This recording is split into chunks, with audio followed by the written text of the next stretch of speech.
Selamat datang di Dramaku Sakti di episode ke-9 Forbidden Marriage. Di episode ini, Raja dicium berkali-kali oleh seorang dan malam itu Raja dan seorang bercinta. Teringat di episode sebelumnya, tangan kanan Siwon terluka akibat diserang oleh utusan ibu tiri seorang. Siwon yang kecewa karena tidak bisa lagi melindungi siapapun melepaskan jabatan dan pergi dari istana. Seorang dan Raja sedih atas kepergian Siwon. Raja datang ke kamar seorang untuk menemaninya tidur. Seorang memberitahu dia sekamar dengan kepala dayang dan jangan melakukan hal-hal yang aneh.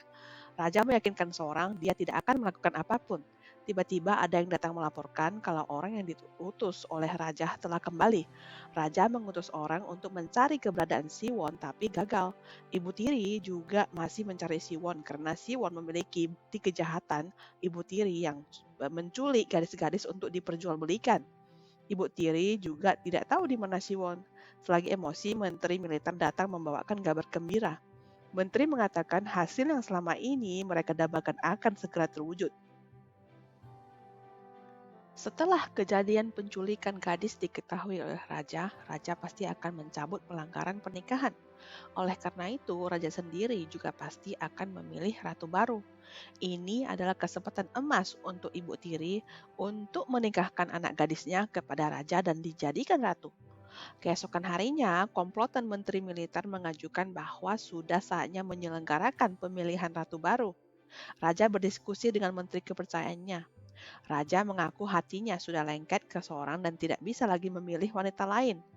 Menteri memberi ide kalau seorang hamil dan mempunyai anak raja, maka seorang tidak perlu lagi melewati seleksi. Bisa langsung dijadikan selir.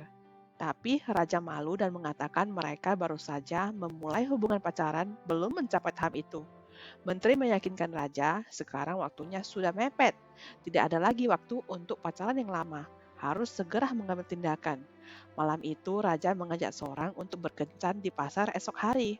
Seorang setuju, karena ini adalah kesempatan untuk berbisnis dan bisa mengumpulkan pendapatan yang banyak. Raja yang tidak mengerti akan berbisnis di pasar rakyat tidak yakin dengan ide seorang. Seorang ingin membawa raja untuk merasakan betapa senangnya bisa mendapatkan uang. Sampai di pasar, mereka menjual tali simpul yang mereka bawa dari istana. Berdua mereka menjual tali simpul pengikat cinta. Para gadis sangat menyukai simpul ikatan cinta itu. Dikabarkan cerita rakyat bahwa simpul yang diikat bagaikan harapan akan mendapatkan ikatan jodoh yang baik. Raja ikut belajar mengikat, tapi karena pertama kali hasilnya kurang memuaskan. Bisnis seorang laris dan dalam waktu yang singkat, simpul terjual habis. Mereka berdua berjalan di pasar dan bertemu dengan seorang pelukis. Mereka meminta pelukis itu untuk melukis mereka berdua. Kemudian mereka sampai ke tempat yang kabarnya kalau simpul ikatan cinta digantung di sana, maka harapan dan impian akan terwujud. Mereka berdua pun mengikat simpul yang dibuat oleh raja. Baru saja siap mengikat, terdengar ada prajurit yang datang untuk mempatrol rakyat atas pelanggaran pernikahan. Raja menanyakan apakah mengikat simpul cinta itu ilegal. Wah, ternyata peraturan sangat ketat. Seorang menjawab semua kegiatan yang berhubungan dengan cinta itu ilegal. Berdua mereka berpegangan tangan dan melarikan diri bersama. Kembali di istana, seorang melayani raja mengganti pakaian. Karena hanya berdua, mereka sangat berdekatan. Raja jadi berpikiran liar. Raja meminta seorang untuk bermalam bersama. Seorang menolak. Seorang mengatakan dia hanya seorang yang tidak punya nama, keluarga, dan juga seorang rakyat jelata. Tidak sepadan dengan raja. Seorang meminta raja berpikir kembali dan pergi meninggalkannya. Hari kebebasan Dayang pun tiba. Kepala Dayang juga diperbolehkan bebas dari jabatan. Kepala Dayang sebenarnya punya suami dan anak yang sudah lama ditinggalkan. Seorang yang sudah dekat dengan Dayang tidak rela kepergiannya. Seorang mengatakan di istana sudah tidak ada lagi orang yang bisa dipercayakan. Dayang memberitahu kalau orang yang bisa dipercayakan tentunya adalah raja. Dua orang yang diutus oleh raja untuk mencari Siwon telah kembali. Keduanya telah bertemu dengan Siwon, namun Siwon tidak ingin kembali. Keesokan harinya, menteri membawa raja melihat kemah yang telah ditata khusus untuk kencan raja dengan seorang. Raja kurang setuju dan menanyakan mengapa harus kencan di luar kamar istana. Di dalam istana kan banyak ruangan dan kamar yang bagus dan nyaman. Menteri memberitahu seorang suka berpetualangan dan tentunya juga suka dengan kemah.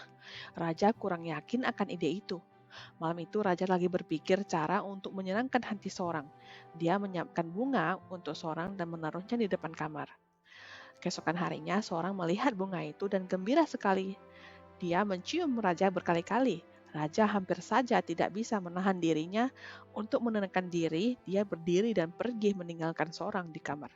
Sesuai dengan janji raja, kepala dayang pergi ke tempat kumpulan perampok gunung untuk menyelenggarakan acara cari jodoh. Tapi sebelum ini, kepala dayang menyarankan para perampok untuk menata diri masing-masing supaya terlihat rapi dan bersih. Kalau tidak, dayang-dayang yang datang tidak akan mau dengan mereka. Malam itu, raja mengajak seorang ke kemahnya untuk minum bersama.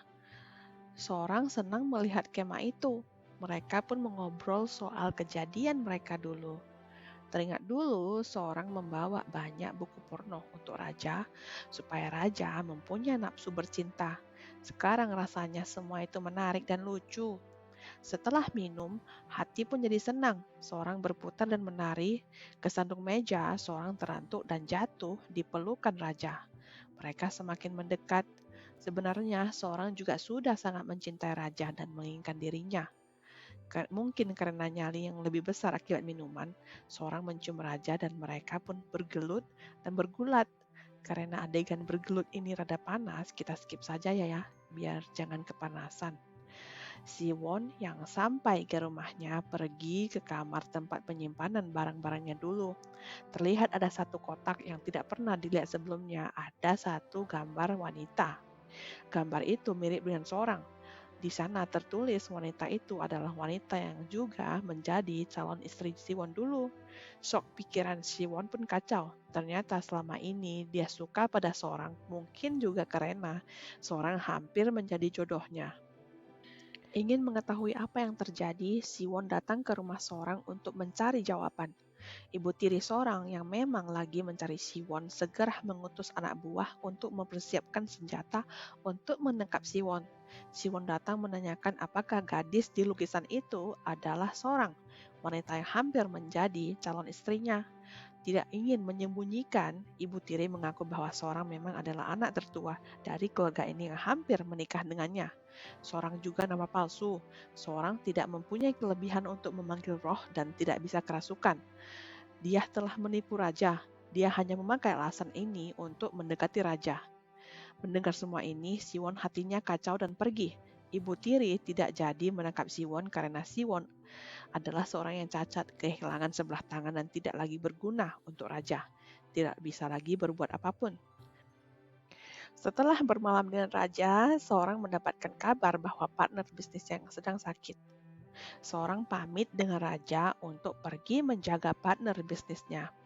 Raja mengutus dua orang untuk melindungi seorang. Seorang pun pergi. Sampai di kedai jodoh, terlihat partner bisnisnya yang sudah sakit parah. Seorang tinggal di kedai jodoh menjaganya karena sudah dianggap sebagai keluarga.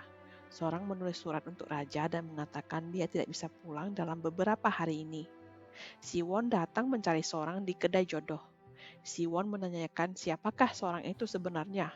Mengapa tidak mau mengaku bahwa dia adalah anak pengusaha yang hampir menikah dengannya. Seorang memberitahu bahwa dia tidak ingin lagi mengingat identitas lamanya. Bagi Siwon, penderitaan Siwon mungkin hanya kehilangan calon istri, tapi bagi seorang dia kehilangan segalanya, keluarga dan hampir juga nyawanya. Seorang tidak ingin lagi kembali ke kehidupan lamanya. Baginya, gadis itu sudah mati. Siwon menanyakan mengapa seorang berbohong soal dirinya yang bisa kerasukan roh. Tapi sialnya percakapan tersebut terdengar oleh raja yang datang mencari seorang.